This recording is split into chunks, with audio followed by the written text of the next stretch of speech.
They were terrible, terrible, terrible. They won like one game a week back then, and then they only win like 2 or 3 years a decade. So you appreciate it more. Like when the years they win, you appreciate it so much more.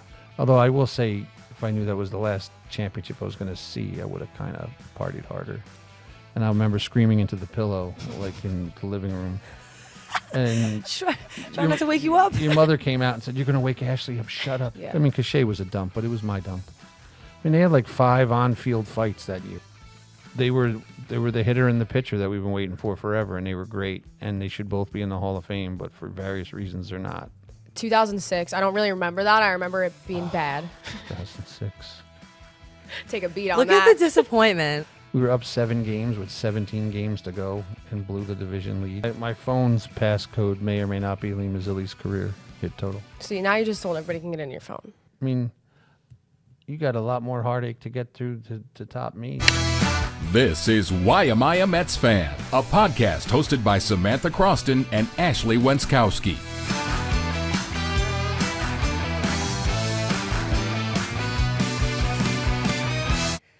Hello, everybody. Welcome into a special extra innings edition of the Why Am I a Mets Fan podcast. This is Ashley Wenskoski. I'm Samantha Croston. I'm going to let her introduce the guest. But again, this is a podcast that explores the Mets and the reality of being raised on one of the most tantalizing franchises in professional sports. We bring you inside insight into the farm, the facts, and the fascination behind the New York Mets. On this special Father's Day Part 1 edition, I can honestly say that without the guests we have here now, we would not have this podcast. So without further ado, take it away, Ashley. Oh, this podcast would not exist without. So hello, everyone, by the way. This is my dad, Rich Wenskoski, longtime Mets fan, the basis behind the whole things, began the suffering thanks to him. The origin story. So we're so excited to have him here for this Father's Day episode. And I know that we will be having Sam's dad on as well. But we start off here with my dad and the man behind it all. I'm glad to be here. Thank you guys for having me. I think I'm the first non-player guest you guys have ever had, so I guess I'm a trivia question answer forever. There you go. You are. Rich, can you just tell us and the viewers just a little bit about your background? We always kind of start off by asking the same question. Why are you a Mets fan? Yeah, well, I grew up in Central Jersey. My grandfather was a Brooklyn Dodger fan from way back, your great-grandfather. And you guys may or may not know the Mets were the replacement. When the Dodgers and Giants moved to California, New York went from having 3 teams to 1 team, so they didn't have a National League team anymore. So the Mets were born in '62. My grandfather latched on to them. Then my brothers and I grew up a little bit. I had a little bit of an older cousin. My grandfather used to take care of us. He was around all the time. He'd have the Mets on every night on Channel 9, which was free TV for another generation that doesn't understand what that is. They were on Channel 9. Yankees were on Channel 11 in the New York market. And so after we watched the Mets every night. And so that's kind of how I got hooked on the Mets and then the National League. And he would always say, because that's when free agency was starting too, and the Yankees were buying everybody. It wasn't salary capped. The Yankees were buying the first crop of free agents, and then they started winning in the late 70s, winning a couple World Series. And my grandfather would say, oh, they just buy people, And then he didn't like the Yankees. Well, he never did because he liked the Brooklyn Dodgers and, to a lesser degree, the New York Giants. So that's how I became a Mets fan. Late 70s, watching them every night, and it just stuck, and they were terrible, terrible, terrible. They won like one game a week back then, and then in the early 80s it started to flip, and then the mid 80s, and then we can get into the run in the 80s. But yeah, you could see that run coming. We were adding piece after piece in the early 80s, but the 70s were rough. Yeah, bad time to. I guess you had a bad time to get into the Mets too, which I kind of did as well in the 2010s. Yeah, but I mean, we kind of appreciated it more because we knew they were terrible. But you latched on to all the players. I mean, I remember, and then Tom Seaver, who, the franchise, iconic, best pitcher the Mets ever, well, that's debatable, but most people of my generation or older think he's the best pitcher the Mets ever had. All-time great. They traded him in '77 in the middle of the year for like 4 schmeds. But I could recite them by memory, the 4 guys, because he became my 4 guys, because he became Mets. But yeah, that was over something silly. So that's considered one of the darkest days when he left. Then they brought him back in the 80s, and they screwed up again, and he got exposed in the Rule 5 draft, and he got taken away again. Right. But, it started in the 70s, and it's been all the way through, and there's been way more lowlights than highlights. But because I always say this to my friends who are Yankee fans and now Philly fans because of where we live, is like they only win like 2 or 3 years a decade. So you appreciate it more. Like when the years they win, you appreciate it so much more. Yeah. Like I just used to say to my Yankee fan friends, like, you guys are in the playoffs or you're sniffing the playoffs every year. Like, it's so boring. Right. Like when you stink for 7 years out of the 10, but then the 3 you're really good, I think you really appreciate it more. Yeah. So let's go. So you're from Central Jersey, like you said. Yes. When you were like growing up, would you say a lot of kids that you went to high school with were Mets fans, were Yankees fans? Like, what was the split in the New Jersey, New York area? Well, the Yankees were bad from the 60s into the 70s until the mid to late 70s when they got really good. So when I got in the school system, then the Yankees got bad again in the early 80s, and the Mets were becoming good. It was kind of a split. Yeah. A lot of my close friends who I'm still friends with today just happen to be Met fans. I don't know if that's why we became close friends in high school, but our little group was all Mets fans, and then there were other kids that were Yankee fans. It was kind of 50-50, I guess. But the Mets owned the town in the 80s. So. And that is something that we definitely want to get into. You haven't experienced that, and who knows when you will again. We're hopeful. We are hopeful. You don't sound very hopeful today, Rich. I got to be honest. And today we got to win today, so. But things could be worse. Yeah, no, they'll be all right. I mean, this is a growing year, but yeah, in the 80s when they started to fill the pieces in the 80s and.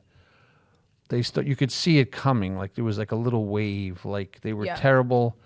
Then they started to win more games in like 82. And in 83, Darryl Strawberry came up. And then they got Keith Hernandez. And then 84, Dwight Gooden came up. And then before 85, then the winter before 85, they traded for Gary Carter, who was considered the final piece. Yeah. In 85, they missed the playoffs by just a few games. They lost to St. Louis. And back then there were no wild cards. And there were no... Central Division. So after 85, you just knew the wave was like when and they've done all kinds of documentaries and books and interviews. Like 86 spring training, they just expected to win. Like their manager came out and said, "We're going to dominate." Yeah. And they just did. Like, and I graduated high school June that year, so we had nothing to do but before college would watch Met games all summer. And like if they lost, like if someone said to you, "Oh, they lost," you're like, "What do you mean they lost? They can't lose." They went 108 and 54 that year. Oh. So I can't believe that that is specific to remember that. 108 and 54. Yep. Unreal. And then the playoffs, you guys probably know. Then we had to squeak past Houston in the playoffs. It's only one round of playoffs. There's only the Championship series, NLCS, right? Yeah. just the NLCS.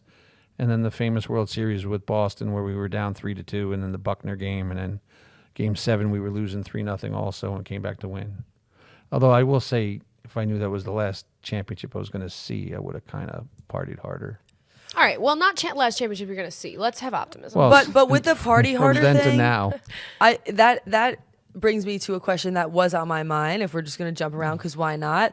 Like, where were you while all this is taking place? Set the scene for us. Like, what are you seeing around you during that World Series? Like specifically, well, October, like freshman year in college for most of my friends, I took a gap year. I remember where I was for the playoff games. I remember where I was for the World Series games. We were just at friends' houses. Whoever had a get together, we were there. Different friends' houses. I remember who I was with for Game 6. I remember who I was with for Game 7. I remember turning to my one friend who was a Mets fan and saying, "Oh, I can't believe they lost to this team. It's unbelievable." And in then, Game 6. Yeah, and then they turned around and won.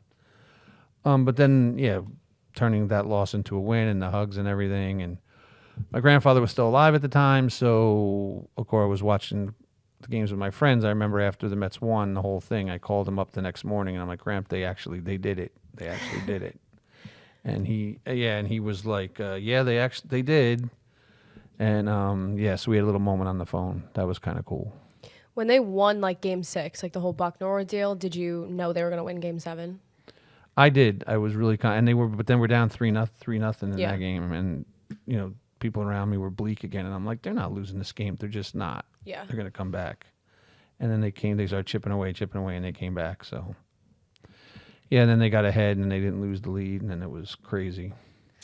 What was it like, during all that? It's all going on. Like, just you being from New Jersey, what was the feel like there? Did you feel like the Mets kind of owned the city? They did. They did from like 84, because from 84 to like 89 they did, because the Yankees weren't making the playoffs. The Yankees were just blah. So yeah, they were all over the papers. And they were off the field. They're getting all kinds of trouble. They were just fighting people and nightclubs and all the other stuff you may have heard of that they were running around doing. But yeah, they owned the town for like a 5-6 year period.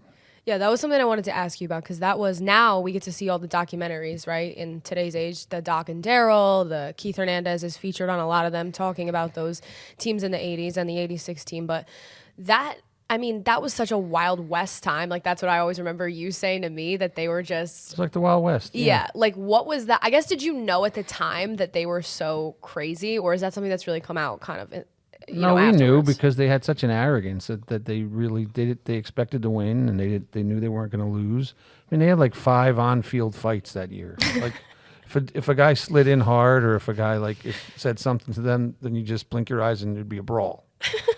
So it's just like they didn't take anything from anybody.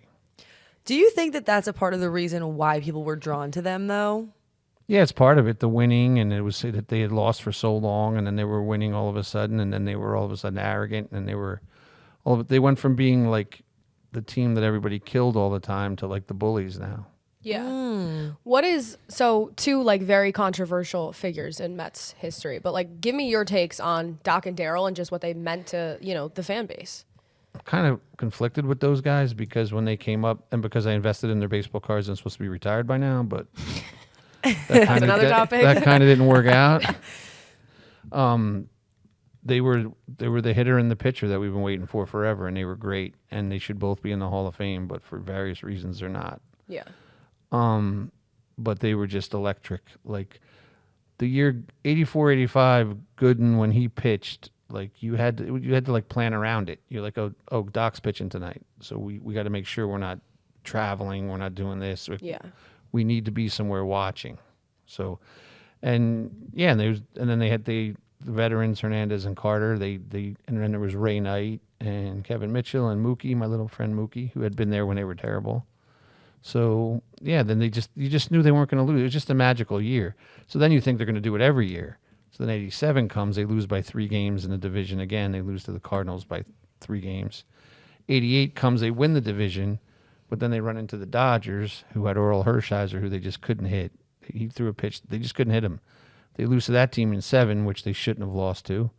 And then that was 88, and then 89, 90, Pittsburgh got good, and then they didn't win another division. And it was just, they should have won a lot more than they won.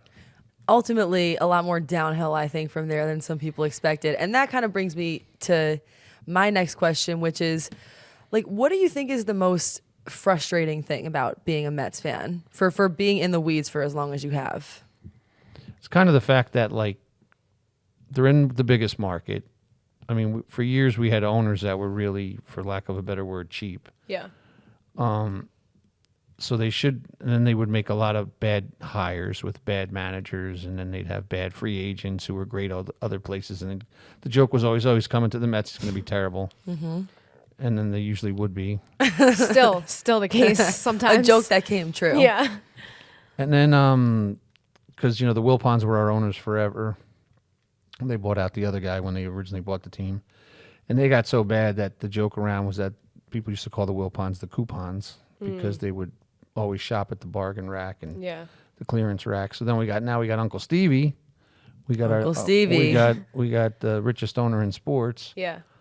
And he's tried. He's spending money. Then he realized he spent it on the wrong people last year, and he changed that into prospects, even though he still ate some of the money. So I think we're going in the right direction. It's just going to take a little time. You can't just buy it. Like, he tried to buy it, but then he realized the farm system wasn't was pretty bad. So then he restocked that last year.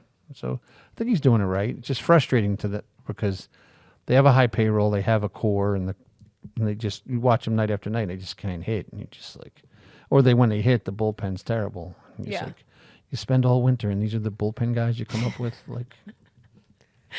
Classic. But yeah, it's frustrating to be a fan for like half a century now. Not quite, but almost. Yeah. So kind of going off of that, like she said, what's so frustrating about it, but what are the other, besides for the 80s, like that 84 to 89 period, like what are some other really successful eras of Mets baseball that you remember? Like I know that you always tell the story in 2000, like when I was a baby. Yeah, 2000. Well, that's so funny. They're not really eras. They're like a year here, 2 years there. Not eras. Yeah. Like 99 and 2000, they made the playoffs in back-to-back years. We could never get past the Braves, right? Because the Braves back then were in the East, they were in the West, but we could never get past them in the playoffs. So in 2000, we got past them and we won the pennant, and then we ran into the Yankees, who had a dynasty at that point, and they had won 3 out of 4, 96, 98, 99. So going into that series, I wasn't confident at all. I was just like, I just want to win one game. In 2000? Yeah, because the Yankees were such a dynasty, and we did. We won one game. We won Game 3. So then we won Game 3. I'm like, oh, we're only down 2-1. We can make this happen. They reeled you in. That's what they do. Yeah, and then we lost Game 4 and Game 5, and that was it. But we got one game. And what was I, like 2 weeks old? Yeah, you were like 2 or 3 weeks old, and Game 1. You were already a Mets fan then. You might not have known it yet, but you were. Yeah. Game 1, we had a lead going into the 9th inning, and our closer gave up a tying run to the Yankees. I forget the details, and I remember screaming into the pillow like in the living room. And trying not to wake you up. Your mother came out and said, "You're going to wake Ashley up. Shut up." And I was like, they just blew the 9th inning, and then they did the same thing in 2015 against the Royals. They had a lead. Yeah. In Game 1, and Familiar. I remember the 3 Royals were coming up, and I'm like, the only one that can hit a home run is Alex Gordon. And Familiar was pitching, and I was rocking with like a little hoodie on an ottoman. And of course, Gordon comes up and he hits a home run, and the Royals tie it, and they wind up winning Game 1, and then we lost that series in 5 also. Yeah. Also won Game 3. That's ironic. Yes. The game that David Wright rest. Stop. So big home run. My question at that point, Ashley's born. How long does it take before you're teaching Ashley about the Mets and she's becoming a Mets fan too? Well, not very long, because her and her sister had a lot of Mets garb. We'd put them in, and it was on every night. So they were watching Met games every night. And then one of my jobs at the time, we would get Met tickets once in a while. So we'd go to games, and then they'd see Shea Stadium, and then they would have the clothes, and then there was a couple of events where you could walk along. The kids could run the bases. Oh, after we ran the bases. So they ran the bases. Aww, you were one of those little run the bases kids. Yeah. He used that as an opportunity to get dirt from Shea Stadium. Like usually it was a Sunday, you could run after the game. The kids could run the bases, and then like you walk out on the warning track. So when I knew they were closing Shea Stadium, I had a little film container, and I got some dirt from the warning track of Shea. Yeah. I mean, because Shea was a dump, but it was my dump. Well, because I got to be honest, I was wondering, when you were coming up here, like, how do you feel about a Shea Stadium versus a Citi Field? Well, Shea had to go. I mean, it was old, and it was falling down, and they had so many problems with the infrastructure of Shea Stadium. But since that was my whole life, it was like that was like our place, and that was like the '86 place, and it was the '88 place for at least the championship for the whole run. So, but Citi Field's grown. I mean, I like Citi Field a lot. It's got a lot to offer. I mean, it hasn't seen that many playoff seasons yet, but I like Citi Field. And then, except that they built it as for a pitcher's park, and the Wilpons built it as like a celebration to the Brooklyn Dodgers, because Fred Wilpon, one of his best buddies, is Sandy Koufax. So like when they first built it, you walk in and it was like more Dodger history than Mets history. Yeah. And they built it too far, and they had a great wall in left field that nobody could hit home runs in. And David Wright used to say the place took like 50 to 75 home runs off his career. So then after a couple of years, they listened to him, and they brought the fences in a little bit, and they put a party deck in left center, so it's easier now. But they both have their own pros and cons. Yeah. It's a dump, but it's my dump. That's Love a that. one-liner for the books right there. Iconic. Yeah. Yeah. So I always say that like my first, when you were like raising me and Allie on the Mets, my first couple Mets memories, which are also probably some of my first sports memories in general, was like 2006. I don't really remember that. I remember it being bad. 2006. Take a beat on Look that. at the disappointment. 2006 is a tough year to bring Clip up. that for the thumbnail. Literally. We should have went to the World Series that year too, but Yeah. you know, we ran into the Cardinals and Carlos Beltran. And and young little whippersnapper Adam Wainwright yeah. threw him a curveball that he's still looking at. Yeah. And I don't know if he would have did anything if he swung, but that was the Andy Chavez catch game where he went over the wall in left field, one of the best catches in Mets history. Yeah. Except for 69. But we should have went to the World Series that year, blew that. Next year blew the division. Had I think 07 was the year. Collapse. You guys 07 realize and 08. we were up 7 games with 17 games to go and blew the division lead? I mean, that is hard to do. Oh, it's hard, but they did it. Oh, it's hard, but if you believe. Yeah. So anyway, those are my first Mets memories. It's like 07, 08, sitting there in September with you and like the world caving in because it's just like, how does that happen? Yeah, I kind of have more memories of being disappointed, obviously, than of celebrating. But Well, between 2000, 99, we lost to the Braves in the playoffs.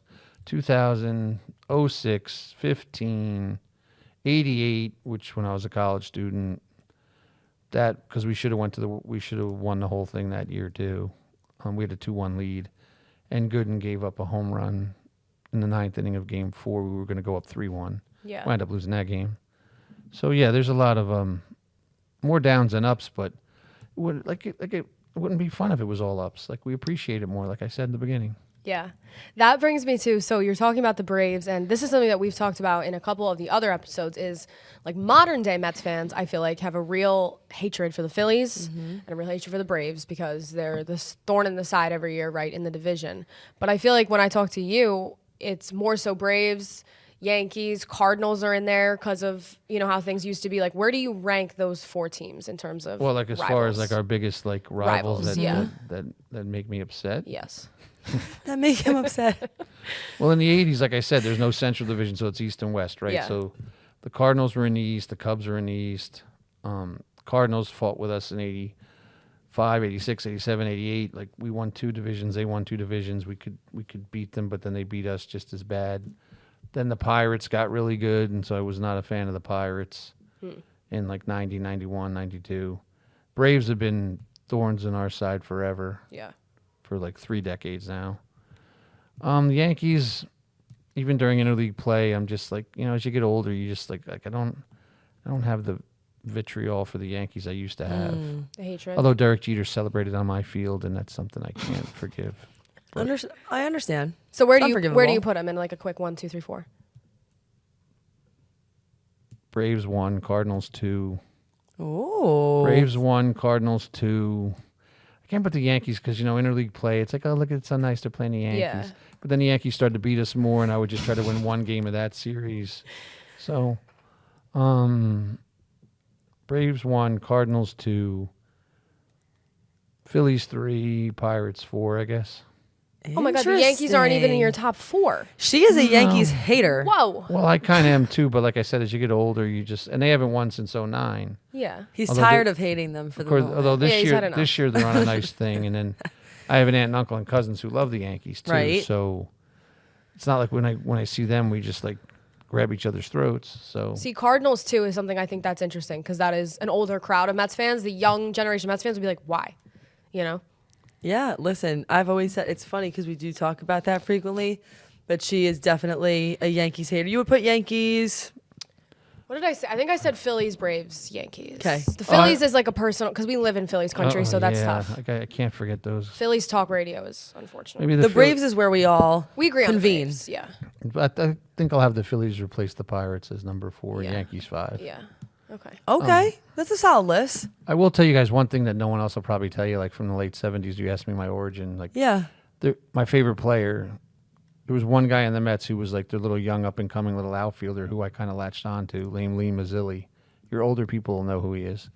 And he was like, when you look at his numbers now, you're like, ooh. But back then he He's great. Yeah. And he made an All-Star game. He homered in the All-Star game. Should have been the MVP of the 79 All-Star game. Drop it in the comments if you agree with that statement. Yeah. He homered and then drew a bases-loaded walk to get the winning run. But Dave Parker threw 2 guys out at the plate, so they gave it to him. But then he got traded, and one of the guys he got traded for was Ron Darling, who became one of the cornerstones of 86. But then by 86, he was like a bench player, older, a pinch hitter, and they brought him back for the 86 team. So he got to win. And he got 2 big pinch hits in the World Series in games 6 and 7. So he had his moment, he got his ring. And I was really happy with. And then he later became a coach and a manager. He managed the Orioles for a while. He's still around. He shows up at Citi Field. I love Maz, but he was there when they were terrible, and then he came full circle, and they let him be back on the team and participate, and he contributed when they were great in 86 and when they won it all. So he was kind of my favorite one. Him and of course Doc and Darryl, and then David Wright. So Yeah. So that's where her David Wright love comes from. Yeah. What was it about David Wright for you? Homegrown, just came up, worked hard. Never left. Was on a Hall of Fame track until his back gave out. Just, Mr. Never got in trouble, always was there for the press. Stats were there. He had some years. If he could have kept going, he'd be in the Hall of Fame conversation. And he still might be with all these veterans committees. Probably not, but third base is a little different. There's not many third basemen in. And some of the guys who were in, you look at them and like, why are they in? But, yeah, he was kind of the guy who latched on to from like 2005 on. Yeah. We always say if David Wright ever gets in on the Veterans Committee or whatever, we'll be in the front row at Cooperstown. We'll have to go to that. Aww. But I remember growing up when we would want to play games on the little iPad or whatever, it'd be locked, and we called the iPad password would be like David Wright's current hit total, and it would update after every season because you're like a stats fanatic. Like he's a stats guy, a baseball reference guy. The iPad right now may or may not, the code may or may not be his lifetime hit total. Okay, so see now it'll never change because it's done, it's frozen. Wait, that is awesome. That is very cool. And my phone's passcode may or may not be Lee Mazzilli's career hit total. See, now you just told everybody can get in your phone. Somebody's going to steal your phone. She's not going to get any more. It's true. Anyways, yeah, so David Wright, but just what are, I guess, to kind of wrap things up here, like what are your top recent moments? Like I know we were watching the Johan no-hitter together. Like what are your top, I guess, post-2000, like Mets moments? Well, the Johan no-hitter's conflicted too because it wasn't a no-hitter. All right. But and today with the replay, every time somebody sneezes, you got to replay it. It kicked up chalk. Hey, man, it was before replay. One of my most recent, I was happy in 2015. We had like 4 pitchers that we thought were going to be the cornerstones. The pitchers in the 80s were great. Like that's another reason they won is because we had like 4 great starters, and we thought we had it again, and they all kind of flamed out, except DeGrom, but he stayed, won a couple Cy Youngs, and then his arm gave out. But I thought we were going to beat the Royals because, they're the Royals. Yeah. So we're like, we're playing the Royals. We're going to win. But they were so hungry that year that we just couldn't keep up. We just couldn't match their intensity. Yeah. And then the next year we lost the wild card game to the Giants. But there hasn't been a lot of great memories recently. A lot of great moments. 2 years ago they had the 101 wins with Buck and with the Padres series. We thought we were going to get past the first series anyway when we lost 2 out of 3 to San Diego. So that was real. Like that was a tough gutted. time. Yeah. That was a tough time, especially in recent memory. And I think that just brings us to, how do you feel about the Mets team now? I think they're going in the right direction. Didn't show it last year. This year the record's not good. This year you get frustrated because, like I said before, the bullpen either stinks or the hitters stink. But I think they're either gonna blow it up in like 6 weeks, or they're gonna keep a couple core members. Like Lindor's not going anywhere. No one's gonna take his contract. Nimmo's not going anywhere. So much energy. He's got a few more years left on a deal. Alonso, they may get rid of him. I don't want them to because it's hard to replace that production, but they might, if they get a deal that they really love the prospects, they'll probably let him go. Although it's not because he won't get paid. Steve Cohen will probably pay him, but it depends how bad it gets. But I watch you guys, the ones I've watched of you guys, and you got to be more positive. I think we're on the right track. You think? Yeah, I think we're not as far away as, it changes every year in baseball. Like teams are bad and the next year they're really good. So we're really not that far away because Stevie Cohen will spend money. Uncle Stevie. Yeah, he spent it wrong. He spent it on 40-year-old pitchers, but then he recognized it, pivoted, restocked the farm, has to eat the money this year, most of it. That money's coming off the books. We're going to have a lot of money. There's a lot of rumblings in New York City about how they're going to fight the Yankees for Soto, although Soto's been having such a phenomenal start for the Yankees. Everybody now thinks he's just going to be a Yankee forever, but What do you think? I think it's going to come right down to the wire. It's going to if he's happy as a Yankee and the money's close, he'll stay with the Yankees. If Cohen blows him away and gives him like $50 million more than the Yankees, then maybe he'll be a Met. All right. But I think he's going to, if not Soto, he'll spend on somebody. And he's not going to wait. You don't accumulate what he's accumulated forever by just sitting back. So I think future's not. I think we're coming. I think we'll be all right. Although I'd like to get some pitchers because I'm not very happy with any of the pitchers on the team. I guess you don't get through. I don't guess you don't get through 50 years of this without being an optimist. You got to be kind eternally. of an optimist. Yeah. But then I'll go home and I'll watch them this week, and I'll be losing to the Marlins one game, and I'll throw out words you can't say on this. There you go. For now, but we know that maybe, hopefully soon, we're praying that we will be able to curse because I feel like there are a lot of real curseable moments that this podcast encounters. A lot. Yeah, just to wrap up, thank you so much for coming and for stopping and doing this because I know it's not super close to home for you, but here we are in Syracuse. You went to Syracuse as well. I thought I had to point that out because this shirt, you and my mom met at Syracuse. Repping the orange. Who were not the Syracuse Chiefs when you guys were here were not the Mets affiliate. No, they were Toronto AAA. Well, sorry, I didn't mean to cut you off, but I was going to say to wrap up, I want to shout out Mrs. Wenskoski, who is not seen off screen, who also came and made the trip. So shout out to the entire family. I do have one more question for you before we wrap up that just came to my mind. Sure.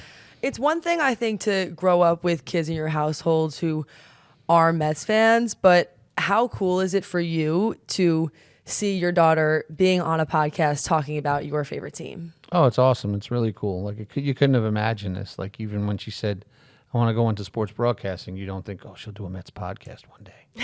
It doesn't cross your mind. So it's pretty cool.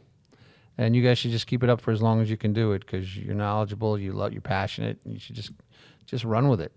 Have you ever had any regrets, bringing me and Allie up as Mets fans? All the heartbreak, you've never regretted it? I've tried to put disclaimers in. I've tried to warn you. Yeah. He's the warnings were there. Yeah, there's going to be a lot more heartache than... when you were small and you won't remember, there were games and you're like, they suck, they stink. And I'm like, I tried to tell you, but it makes the good moments more, you appreciate them more. Yeah. So no, not at all. You got a lot more heartache to get through to top me. So. Oh. And who knows, they could, in 5 years, they could be a dynasty again with baseball changes the way it is. It's hard to see that now, but, like I said, they'll be good again. We're hoping. Well, you just never know. One thing I feel like that ties all Mets fans together is gratitude. So thank you, everybody, for coming, for joining this special Father's Day episode. Hope that you have a great Father's Day. Thank you. Next week. We're doing this 1 week before Father's Day. That's Ashley Wenskoski. This is her dad and lifetime Mets fan, Rich. I'm Samantha Croston. We will see you for the next episode of Why Am I a Mets Fan?